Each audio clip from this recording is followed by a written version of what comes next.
Hello, everybody, and welcome to today's Mike Ames Recruitment Show, where we are going to be talking about how you can cut through the AI and tech haze. And we have a guest today who's going to explain the tech that you need to focus on, the AI add-ons and all of that malarkey, and how to focus on what tech works for you. So, Mike, we're very excited about today's show. Can you sort of explain why we're talking about this now? Yeah, I can actually. I don't know about people watching or tuning in, but I am overwhelmed by the amount of tech that's out there. I mean, you just go onto social media and you just seem to be inundated with AI this, AI that, new this, new that. And it just seems to me, if I was starting out in business, certainly in recruitment, I wouldn't know what to choose. I wouldn't know what I needed or what I didn't need. And I really, with the AI stuff as well, because if you believe everything that they say, AI is going to rule the world and we can all retire to the Bahamas, and work from there, which I don't really think is going to I don't happen. think, So I I think wanted overcrowded Rob to quickly. come on really to try and cut through that and to say, look, guys, now he's not going to recommend one piece of software over another. That's not the deal. But he's going to say, guys, you need this kind of software or that, or get us to watch out for things and get us to kind of cut through the haze and say, right, this is it. So you come out of today's show with clarity. That's what we're looking for. And then if you want to take that further, you should reach out to Rob directly, but we'll kind of come to that right at the end. So shall we bring him in, Kirsty? I think we should. Welcome to the stage, Rob. Hi, Rob. How you doing? Oh, very good, thank you. Thanks for having me on the show. We're very much Hello, looking Rob. Yeah, forward to it. delighted. Now, just for those that don't know Rob, and I know he's well known in the space, I know that, but he's the founder and CEO of Rectec, which is an organization dedicated to helping you as a recruiter buy the right software for your organization, make it the right fit from the get-go. Because I think the amount of people that buy software that's not fit for purpose for them, at any rate, actually sometimes it's just not fit for purpose, quite frankly, but it's a mistake that's been made. It costs absolute fortunes, and Rob's there to stop that from happening. Have I covered that well enough for you, Rob? Yes, that works for me. That works. Obviously, I can maybe add to that as we go in and maybe dive into to some of what we're talking about today. Perfect. Okay, so first of all, Rob, before we get into things, I sort of want to set the scene a little bit for people. So can you kind of talk a little bit about the tech world that exists now, and just so that we're all kind of singing from the same hymn sheet, where are we right now with tech? Where are we with tech? I mean, it's changing at lightning pace at the moment. And just to kind of set the scene a little bit, Mike's given you a bit of an intro about the company and my role in the company, but I've been in the space for a really long time. Actually, this year it's 20 years in the recruitment and tech space, which makes me feel really old. But I remember when I first started in recruitment, I spent 5 years working for Reed in both the UK and Australia. And I remember on the first day I joined Reed, they were still sending CVs with fax machines. And that kind of gives you an idea how far the market has come, or the technology landscape has changed over the last 20 years. And that's over 20 years. Over the last couple of years, it's changed probably, 5 times as much as that. It's changing at an absolutely rapid pace at the moment. Why do you think that is then? I mean, you can certainly see an uptick in the production and delivery and offering of tech offerings and products. I mean, they're everywhere, aren't they? If you look, I mean, you must be overwhelmed yourself, I would think. Why do you think that has happened then? What's the reason behind that? Well, I think there's a number of reasons why that's happened. And the first one is because technology itself has become much easier to develop. I think technology forms a much bigger part of our lives these days. Kids are learning to code at school, and they have been for years. So there's a lot more, there's a lot more talent in that space. There are a lot more tech entrepreneurs out there now that want to, harness some of those skills and solve problems that recruiters are facing.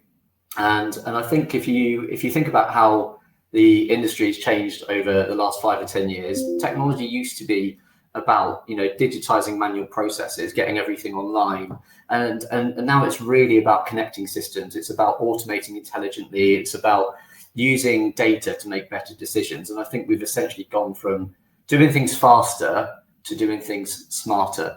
And with the introduction of AI, there are a whole bunch of new ways that you can do things much faster and smarter. Can I just pick up one of the things you just said there, because I think that's really important to expand upon. You're talking to someone that back in the day was Mr. IT, but that was 1978. So, you know, a lot of things have changed since then. Yeah, I know. So I'm not. What I'm saying is, I'm not really as up on this as you are. Okay, let's put that out there. But one of the things that's been said to me a few times by different people is that AI is AI. It's a lot of it is based on large language models, things like chat and things plug into that, and you tell it things in English and it kind of interprets it, it hits the databases and it brings back what it can find, right? But I am led to believe that the real revolution is in automation, where you're linking up products that don't necessarily have to be AI products. And I know for a fact that we've been playing with this, well, not me, Peter's built an automation framework where information is kind of coming from various places, triggered by certain events. And then it's going to our HubSpot database and looking on that, and then it's going somewhere else, and it's going somewhere else. And it's collecting data, and depends upon what it finds, it sends things in different directions. And what that has done has saved us one person. We do not need one person. Someone in India, we've reapproached her, we've not let her go, we've just reassigned her to different things. But the thing that she was doing, this automation is doing now, is that, am I a million miles off there, or do I need to be educated? You're not a million miles away. I think we could talk about this. I know we've only got about an hour. We could talk about this for days. I wouldn't say there's a vast difference between what we're trying to achieve with automation and what we're trying to achieve with AI. AI is making that process of automating tasks and saving time and making things more efficient. It's making that process easier by introducing new opportunity for us to save time and streamline. I like it. Okay. All right. Okay. And do you think that kind of leads into why recruitment owners, I feel like maybe it's just because this is the focus of our space, but I feel like recruitment owners are being targeted by automation companies, AI companies, in a way that other industries maybe aren't. It's so easy as a recruitment owner to get overwhelmed because you're sold this promise that your life will become easier because of automation, because of AI, that your life will become simpler. But all I'm hearing is lots and lots of recruitment owners being really, really overwhelmed, kind of being promised things that they can't make actualize. Why do you think recruitment owners specifically are getting so overwhelmed with this kind of stuff? I think a lot of recruitment owners specifically probably struggle to get a proper roadmap in place in terms of what technology they need and the reason why they need it. And I think going right back to the basics, you need to build a tech stack on a foundation of ATS and CRM. And there are lots of other technologies that you might want to bring into play to create some of those efficiencies that we were talking about before. But it's about doing that in a way that meets the needs of the business and not meets the needs of somebody that's recommended a piece of technology. And I know how difficult it is. You know, when you're sat in front of somebody who's giving you a demonstration, these are experienced sales folks who are all really passionate about their platforms and all believe that they have a product that's going to solve the problems that every client or potential client is facing. And it's very, very easy to get distracted and overwhelmed and ultimately make a bad decision. And the consequences of implementing the wrong solution, especially those core solutions like ATS and CRM, consequences are insurmountable. It takes a lot of time, takes a lot of effort, it's a lot of commitment to get a platform up and running. And if you find out after the fact that actually it's not going to do everything we needed it to do, the consequences, as I said, are pretty insurmountable. Which happens an awful lot and always has, actually. Now, I know Kirsty wants to talk about core systems and bring that in, but I just want to ask one other question from you, which I think is very relevant for our audience. We've got a TA coming on the show in February, and she's going to tell us about if you want to deal with a TA, if you're a recruitment company and you want to supply to a TA, what's the best way to do that, the things you should do and the things you shouldn't do. And we were just had a chat, we were just talking to her about what she was going to talk about on the show. And we got onto software, particularly AI-driven software, and they're looking at this software in exactly the same way that the agencies are. It's, well, look, the agencies can use it, so can we, really. Do you anticipate that's a thing, or do you think that she's an outlier, that no one else is really doing that? What do you reckon? Sorry, just he's saying in larger organizations, the TA departments, are they going to be buying this kind of recruitment technology as well as the agencies? I would certainly hope so. I mean, I think across, and Rectec does straddle both talent acquisition and recruitment agency tech buying support. I feel kind of historically like TA probably hasn't been empowered enough to make technology buying decisions. It's often led by HR, finance, and the wider operation. And sometimes when you look at especially in the enterprise space, I'm not sure where she's from, but some of the enterprise organizations that are using some of the, the Oracles, the Workdays, the SAPs of these world, and no one in the TA team ever tells me that they are happy with the TA solution. It's one of those solutions that I think has probably been put into a platform to tick enough boxes to get that product into an enterprise organization without them needing to buy other connecting technologies. And that often leads to a lot of frustration. It leads to TA ultimately becoming very agitated, frustrated, and then ultimately buying something else. And I don't think we have that problem specifically in the recruitment space. Most recruitment businesses are about recruitment, and therefore the focus is on recruitment and recruitment technologies to support the operation. Whereas, when you're a TA team within a larger organization, there are lots of other technologies at play, and often there isn't, always great communication between those businesses, all those business units. I would think it's substantially more complex. I would think. I was just interested because I got the impression that they were going to take the same tech stack as the recruiters to do what the recruiters do, but get AI to do the work. I guess we'll find out more in February when she comes on the show. So can we talk about core systems now? Because I get asked this question all the time. I literally, when you go and talk to a new client, we always ask what the tech stack is. We find out what they're using.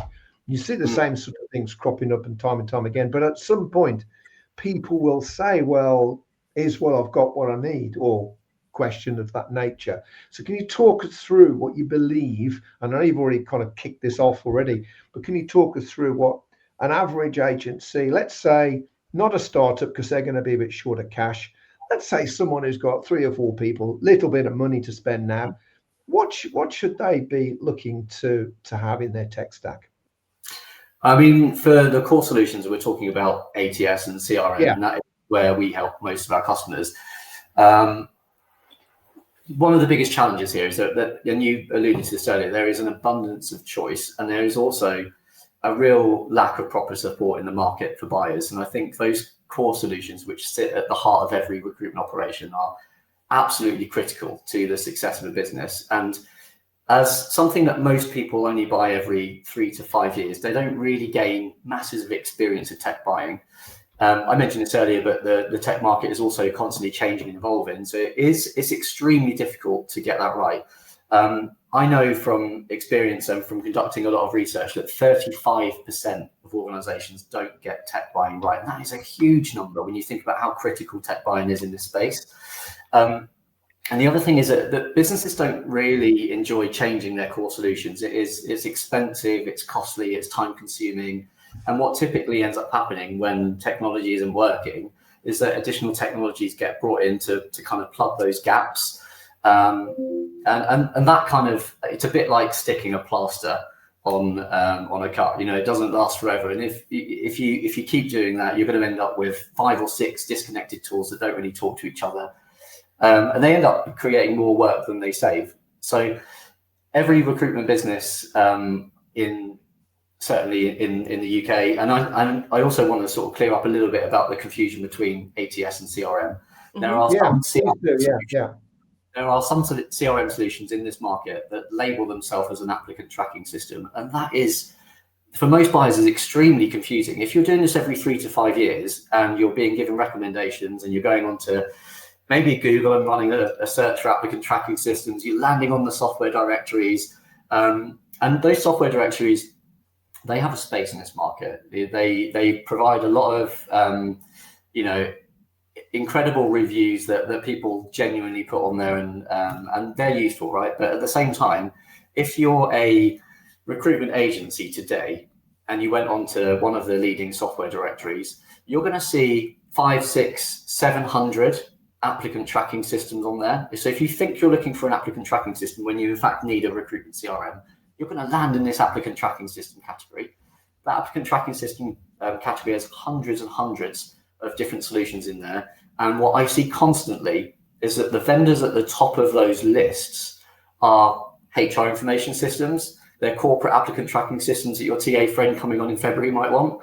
They're not actually what a recruitment agency needs. So because a lot of ATS and CRM solution providers have tried to create a solution that is an all-in-one solution, they don't any longer call it a recruitment CRM or an applicant tracking system. They seem to have led with the US and gone with applicant tracking system, which creates this confusion, and people ultimately end up buying something that doesn't deliver all of the features that they need. Can I just dig in on this a little bit, see if I can replay back what I've just heard, if I can. So to me, a CRM, customer relationship management system, is predominantly focused on winning new clients and looking after the clients that you have. Keeps data at client level, keeps data at contact level, keeps interactions, keep history, keep notes, keep a history of interactions, like emails and various things, so that you can interrogate that. Of course, with the AI tools now, it's easier to interrogate this stuff and make more sense of it. And ATS is really about delivery, about putting a bum on a seat, taking a vacancy, assembling candidates, keeping notes on them, tracking them through the process from, well, I think they look okay, to, yeah, well, we're going to submit them for the job. Is that the way that I would typically describe the difference between an ATS and a CRM is that the ATS is all about process and compliance. It's managing candidates through a hiring journey, keeping those records clean and ensuring that nothing falls through the cracks. Whereas the CRM is about relationships. It's about how you track, how you nurture, and how you build long-term client and candidate pipelines. And as I said, nowadays, a lot of those solution providers serving the agency space, they offer a single solution that does both. Yeah. And that, it has its pros and cons, right? Some solution providers do this better than others. And it can also be really difficult when you're facing demonstrations, like I said before, from sales folks that are really passionate about their tech. It can be very easy to kind of get blindsided by shiny new features, led down the wrong path, and ultimately end up buying something that doesn't fit. So it's about making sure that before you go into that process, you know exactly what it is you're trying to achieve. What do you need from technology? What are the processes within your organization? What are the pain points? What are the frustrations? What are the preferences of the people that are using the technology? And sometimes that's easier when you're a smaller recruitment business. You can be a lot more agile. There's a lot less people to consider. And actually, those consequences I mentioned of implementing the wrong solution, they are more manageable within a small business. So just on this as well, in my day, my IT was mainframe. Just shows you how ancient I really am. But we had architects who would map out all of the company's processes, really, and where they put their data, sometimes in filing cabinets, sometimes on databases, disk, tape, whatever it happened to be. And they got outputs, they specified it all. And then they started to build, or in oftentimes renovate the systems. It wasn't a good idea to buy, as you say, piecemeal, a little bit over here to do that. And then you find that it doesn't talk to this. So then we have to build an interface, and the interfaces never really work as well as they should. And if there's any errors, they normally creep in because of the interfaces that we've built. Now, smaller businesses haven't needed that really for various reasons for years. But now it seems, or I'm asking the question, I suppose, do you think you should look at it as though you are more of a corporate entity to process map everything and then think about something that's joined up? Would that be direction that we should be going in. Honestly, Mike, it doesn't matter how big your recruitment agency is or how small your recruitment agency is. The way that you buy technology should be focused on the requirements of the business and thinking specifically about the problems that you're trying to solve. If you just go and buy a solution that does absolutely everything, you're going to end up using 50% of it. The rest is going to gather dust, and you're probably going to end up paying way more than what you need. So it's not about buying shiny. It's not about buying an all-in-one solution that does absolutely everything you can imagine. It's about buying technology that's the best fit for you and who you are. And I'd always say that to do that, you've got to specify the requirements. You've got to put your requirements definition together. But that doesn't mean bringing in a consultant, and it not necessarily. And some organisations will insist on this because they're much bigger. When you get to kind of 50, 100 recruiters, there are a lot more people to consider. I would always recommend getting that team together and performing a bit of a workshop with key stakeholders across the business, and that would include people outside of those that are the cold phase recruiting. But at the same time, if you're a 1, 2, 3, 4, 5 person recruitment business, let's say you're starting up a recruitment agency, I would still go, okay, look, before I look at buying technology, how do I want that technology to work? Not how does that technology want me to work? It needs to be, how do I like to recruit? What's the process that I'm going to follow? What are the objectives here? What are the, if you're already recruiting, what are the frustrations? Where are we currently spending the most time? What can we automate? And that really, you can do that. And that could just be a simple Visio document. I typically recommend mapping this out in swim lanes, looking at the people that are involved in the process. That's going to include your client. It's going to include your candidates. Think about every single interaction that you have, where you have it, and what it currently looks like today. And if it doesn't look great, and you can use technology to streamline that and make it more efficient, that forms part of your requirements. And once you finish that process, you can do this in hours. It doesn't need to take days or weeks. It's a simple process. It says, how are we recruiting? Who are we recruiting for? How are we doing that? And where are the pain points right now? And how can technology solve those? And in that process, Mike, 1 second. We've got to move on. I'm sorry, Mike. We've got to move on. And I've got a question because I know how people very are buying quickly, their Michael. software. I will. What's the biggest bear traps or mistakes that people make during that initial? What I would argue is probably the most important stage, because if you get that wrong, it's luck of the draw after that, isn't it? You might get it right, you might not. But if you get it right, then the chances are you're going to buy the right software, which I know is what you do. So what are the kind of common mistakes that people make in that requirements definition phase? I think the common mistakes that people make is going too fast and maybe having they're doing their research and having demonstrations before they've really thought about what it is they're trying to achieve. And it's not fair on them. It's also not fair on the solution providers, because those solution providers probably want to be showing you the parts of their solution that are going to add the most value for their business. And if you don't know, they don't know. And therefore they just end up giving you a generic demo.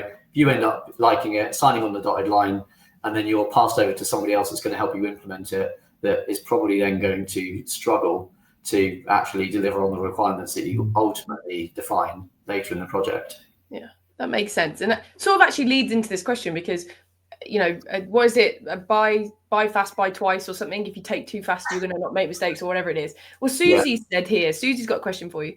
You've mentioned changing your CRM. How often should we be looking at changing our CRM? Is it something that we review every 5 years? Is it something that if it's broken, we fix it? How often would you say that people review this? See, a lot of this comes back to the CRM that you buy in the first place. If you do all of this, thinking about your requirements and the problems that you're trying to solve, and you buy the right technology solution, and you do that wearing a hat of the next 3 to 5 years, you're probably going to be good for the next 3 to 5 years. If your recruitment agency is growing and you're buying let's say you're a 5-person recruitment agency. I don't know what your audience is like here today in terms of typical agency size, but let's say you're a 5-person recruitment agency, and over the next 5 years, you have a plan to grow the recruitment agency to 30, 40, 50 heads. You've got to be thinking ahead. Is this software that I'm about to purchase going to be right for us in 3 to 4 years? If you don't do that and you buy something that's fit for now, and the operation changes, processes change, people come in with new preferences, there's new roles, all of those things are going to impact whether the technology is still a good fit for the business. In terms of how often you should be changing your CRM, it should be something that you're thinking about all of the time. you should be assessing almost on a, maybe not a daily basis, but on a very regular basis. You should be looking at, is the technology that we're using still working for us? And to get it working for us, is that a case of changing it? Or is it a case of actually working with the solution provider and highlighting some of the shortfalls and seeing if actually there's functionality that's never been configured and there are new features that have been brought into the platform that perhaps we're not on top of? Most of these solution providers will give you release notes when new features come out. Nowadays, you're probably going to get an email promoting a new feature, telling you how to use it. But if you're not keeping on top of those and you're not necessarily keeping track of the capability of the solution that you're using, then you're probably going to fall behind. And there are going to be features that you could be taking advantage of today that perhaps you won't start using until a problem emerges. I like that. I like that. Be a bit more proactive and always be thinking about, is the current solution still right for us? Are we using it in the right way and the best way? Yeah, I think it's so easy for people to think of tech as, oh, I've done that, tick in a box, I'll look at it in 5 years' time. But reviewing it, you know, like you say, like every quarter maybe, or, you know, something like that, to just check in, I think, and check in with the people using it. Because just because you're at management level and you bought it versus what you kind of, the people who use it might be different. So I appreciate that. Okay. So I now want to move on to, we've spoken a bit about the core systems, the CRM and the ATS. I want to move on to more of the things that I think are probably a lot of recruiters are getting distracted by, you know, the shiny things, the automation, the AI, the note takers, the things like that. What kind of advice do you have for people around those? Because sometimes it's a really specific piece of tech that does a really specific problem. And sometimes they're bigger things that, you know, tame it. What if I was a recruiter and I'm thinking there's all these AI tech and automation things that I want out there, and I come to you, what would you say to me? I mean, the first thing I would say to you is to, before you even consider buying other technologies, make sure that the ATS and CRM, those technologies at the very core of your business, make sure that is absolutely solid. Get those right first, and then start layering in those complementary tools like job posting software, video interviewing, assessments, analytic dashboards. But don't stack those tools until the core is solid. Otherwise, you're essentially going to be building on sand. In terms of the best AI tools out there, it still comes back to what are the problems that you're trying to solve. And that is a space that I think is very, very quickly becoming as saturated as the ATS and CRM space. There are hundreds of new solution providers popping up all of the time. And each of those solutions are designed to solve a much smaller problem. And they're not like an ATS that is designed to deliver value all the way from, you know, taking a requisition from a client to onboarding a new hire into their business. It's about trying to solve a specific challenge within that recruitment process. And the choice is already overwhelming. So it's about, in answer to your question, it's about making sure that you understand exactly what the problem you're trying to solve is, and making sure that you're, you know, not getting blindsided by all of these shiny new features. And that's really, I'd add to that. I think you're right, actually. That's one of the reasons, one of the many reasons I wanted you to come on the show, because I think you can cut through that, and you have. I think people are being sucked into the tech. And we used to have a saying years ago, when it comes to tech, the leader of the pack gets arrows in his ass. And what that means is if you're at the leading edge of anything, chances are that there's a very good chance you can end up in a cul-de-sac where the product that you've chosen or the company that sold the product ceases to exist, or it doesn't work in the way that you anticipated. So, and we're seeing this already, that people are rushing into things, and it's a mistake, really. Stay cool. The AI bubble is not going to burst anytime soon. A lot of the stuff it produces for you isn't that good, really. It just isn't. You know, we all use it now, and we all know it can write things, it can produce things, it can analyze things. But in many cases, not always, but in many cases, the stuff it produces really isn't very good. So I think you do have to choose with care, from what I can see. I couldn't agree more with the choosing with care. In terms of the quality of or the value of AI, I think that's increasing all the time. We're still, you know, there's a part of me that thinks we're still at the start of that AI bubble, and there's a part of me that thinks it's been a few years now, and it's going to go a really long way. It's been a few years now, and people are kind of getting to the point where, you know, they've gone through the education piece. They started to perhaps become more comfortable with using AI. They've started to see some of the value, and that curve is starting to slope off a little bit, but the innovation behind the scenes is still growing at a rate of knots. So it is getting better all the time.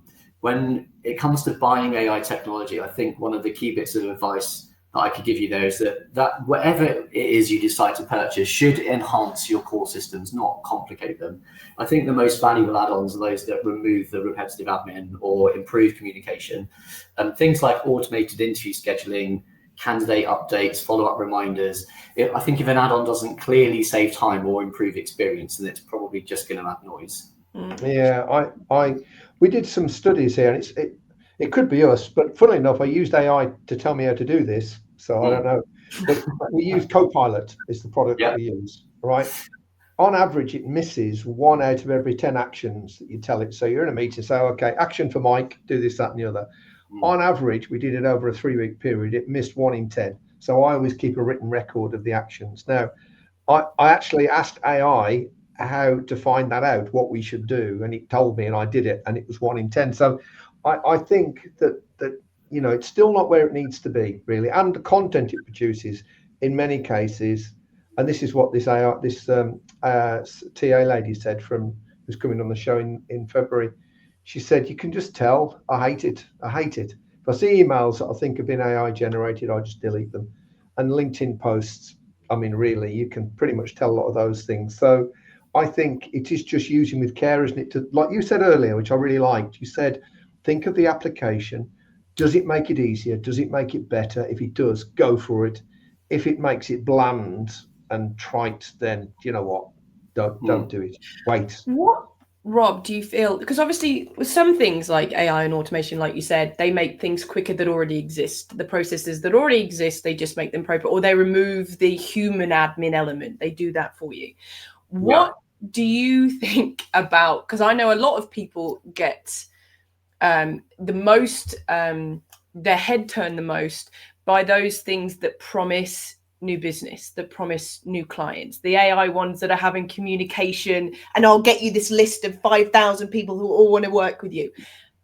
And I think from my point of view, those are the most dangerous, because those are the ones who promise big with the least amount of proof. What would you say to people who are looking to purchase maybe one of those kind of AI tools? I actually think that the AI that's actually worth paying attention to is the kind that quietly makes life easier.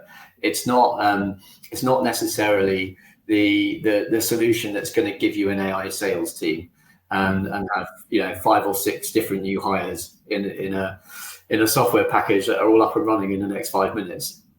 I think those that actually are worth paying attention to are the ones that make life easier, but in the background, not the flashy standalone tools, but the features that are built into good systems. Think sort of matching algorithms that genuinely learn from your data, or tools that help recruiters to write better outreach messages. Those ones that are they're present, they're in the platform, the core solution that you're using, and they are genuinely designed to make that part of that process easier, not distract you from that process and make you start doing something in a different way. I think those ones will probably exist for a long time, but they will probably fizzle out over time. I think most of the AI that we're using day to day will just naturally fall into the core solution. Yeah. Okay. I really like that. I'm not a massive advocate of buying lots of shiny AI tools, but I think for those that are solution providers in that space, and this isn't all of them. We work with a lot of them as well, and they genuinely add a lot of value. But there are, I suppose, because we're still at the start of that AI curve, people are still quite easy to impress with AI, especially if they haven't spent a long time with it. I think if someone gives you a demonstration and they show you what an AI tool can do, that Mike, you've got your hand up, that might be you.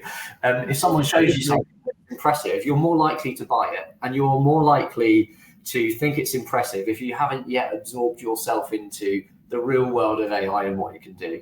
And your Copilot, Mike, for example, if you're asking that a question that's getting 1 in 10 things wrong, the real challenge comes when you ask the same question to 4 or 5 different AI tools, and you start to realize that actually there's another tool out there, and you've got Copilot, Gemini, Perplexity, Claude, ChatGPT. There's just 5, right? And of those 5, I think the real test comes when you start asking all of them the same thing and seeing where you're getting the best results. I think that's a good point, and it brings me back to a question that was asked earlier. I know we're going to move on, Kirsty, but we're locked into Copilot.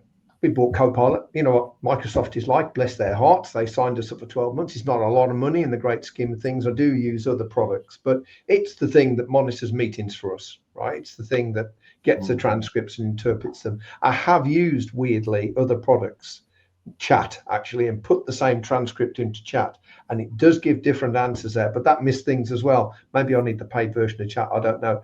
So maybe it's me, I don't know, but I don't know, it just didn't seem, I don't feel I can trust it with actions specifically. But anyway, we move on, Kirsty. I was going to burn. So I have got a couple of questions before we kind of move on. We're going to look at kind of buying. We've kind of touched around the edges about buying strategically and also looking ahead, but I've had a couple of questions that I would like to bring to you, Rob. So number one, Chloe asks, what features should our call system have as a basic minimum? So I guess maybe that could be core adjacent to a system. Like if you're looking for a call system, or how am I supposed to determine those features, I guess would be, if you don't want to be specific on, because every business is different, I guess is what you're going to say. Do we mean call system or do we mean core system?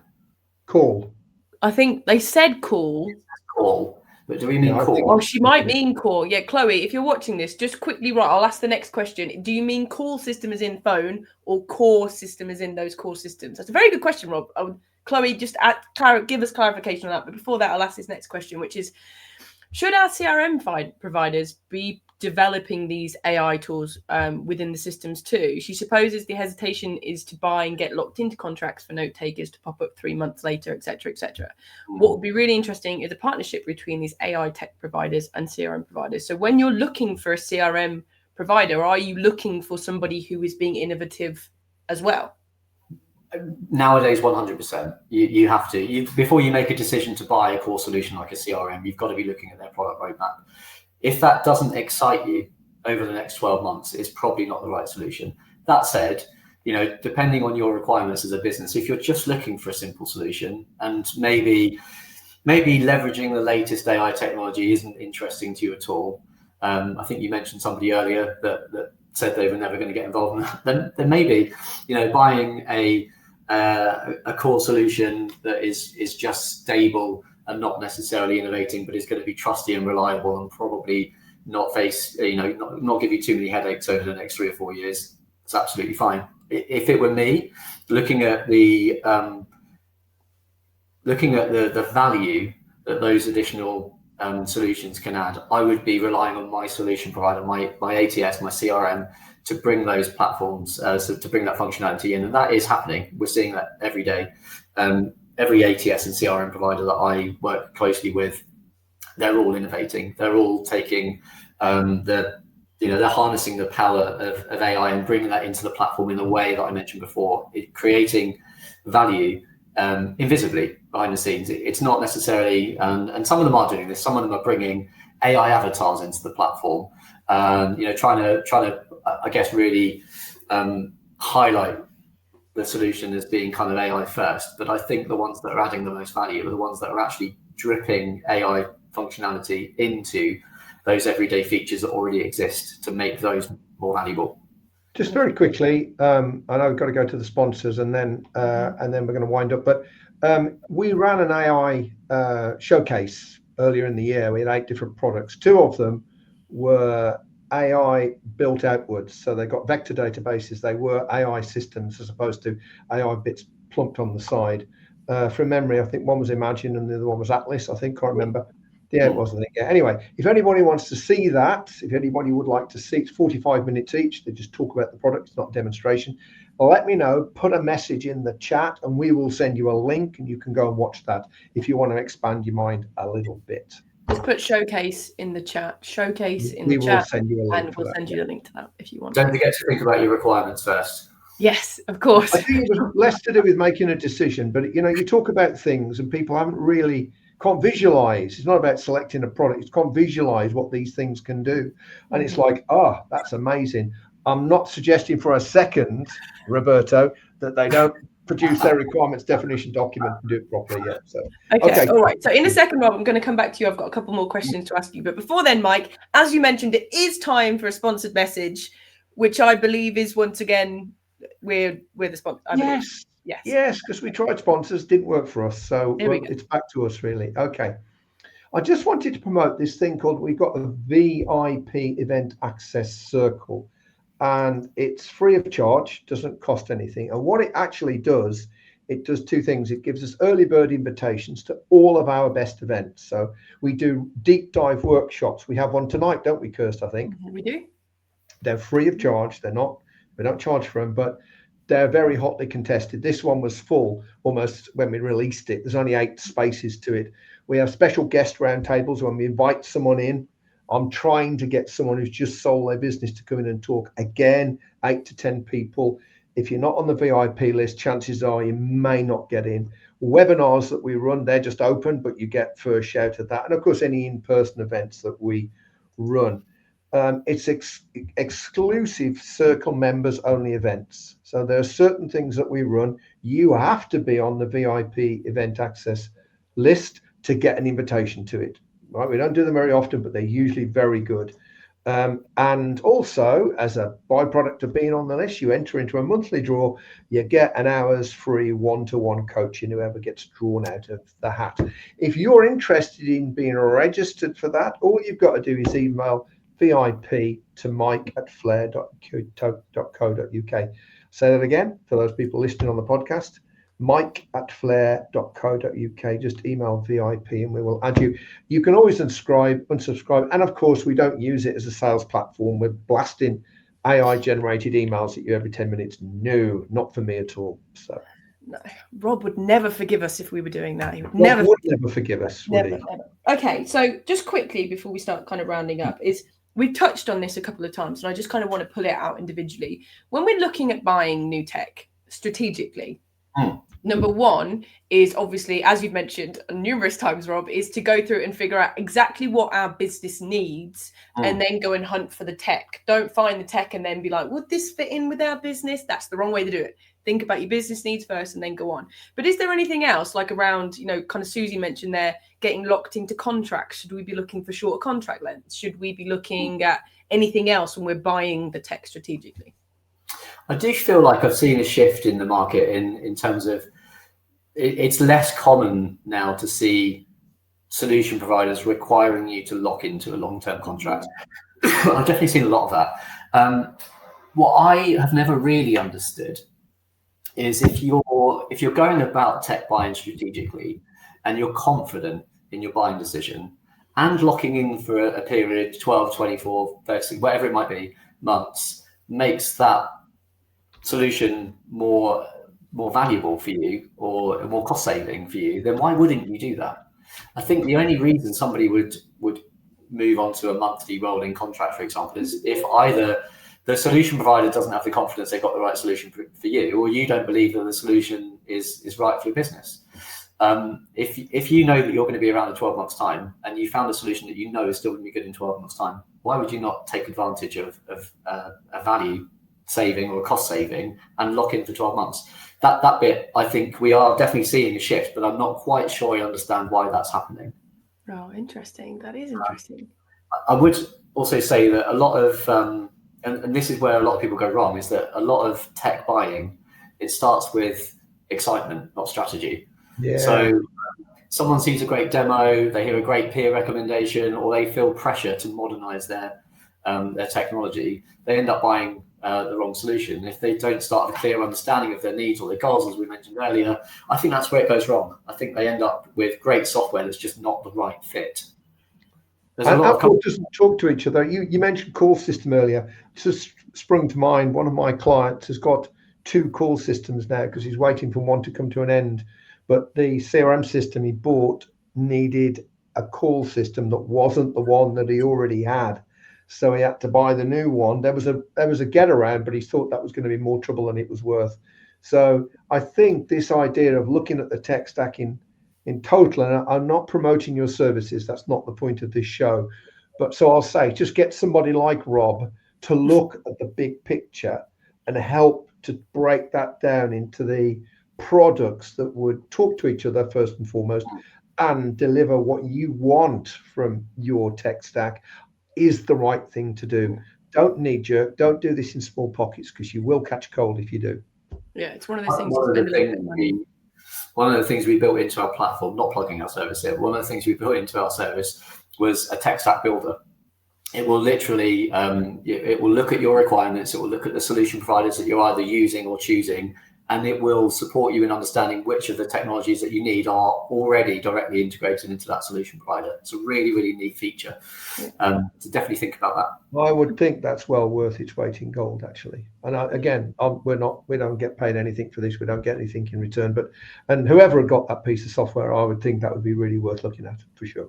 Perfect. Okay. All right. So we have got another couple of questions. If you are watching this and have any last minute questions for Rob, please do pop them in the chat because we are coming to the end. But Rob, I'm going to ask you almost an impossible question, which is the future of the world, because it's so hard. As you mentioned, things have changed so much in the last 2 years, let alone in the last couple of months. So what do you think is coming? What do you think is the future? What are we going to be seeing in the next couple of years? I think that we're heading towards a smarter, more connected ecosystem.